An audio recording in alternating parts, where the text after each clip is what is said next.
தொடர்ந்து தயாரிப்பாளர் திரு சிவா நம்மோடு இணைப்பில் இருக்கிறார். அவரிடம் பேசலாம். வணக்கம் திரு சிவா. வணக்கம். வெற்றிமாறன் தற்போது இனிமே திரைப்படங்களை தயாரிக்க போவதில்லை அப்படின்னு வெளிப்படையா அறிவித்திருக்காரு.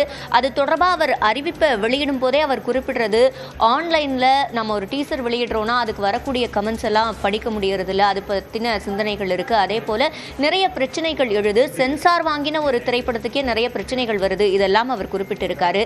இதனால ஒரு பிரஷர் ஏற்படுது அப்படின்னு சொல்லியிருக்காரு. நீங்க எப்படி பாக்குறீங்க? நான் நீண்ட நாளாவே சொல்லிட்டு இருக்கிற கருத்து என்ன, பெரிய கிரியேட்டர்ஸ் ப்ரொடக்ஷனுக்குள்ள வரக்கூடாது. ப்ரொடக்ஷன் வேற, கிரியேஷன் வேற.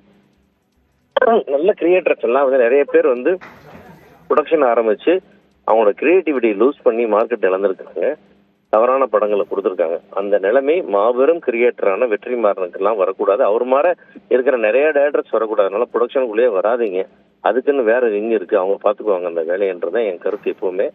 அது மட்டும் இல்ல, ஒரு பீக் பீரியட் அவங்களுக்கு இருக்கும். அந்த பீரியட்ல எல்லாம் அவங்க எதுலையுமே கவனம் செலுத்தாம ஒன்லி கிரியேட்டிவிட்டி இருந்தாங்கன்னா நல்ல படங்கள் நமக்கு கிடைக்கும்.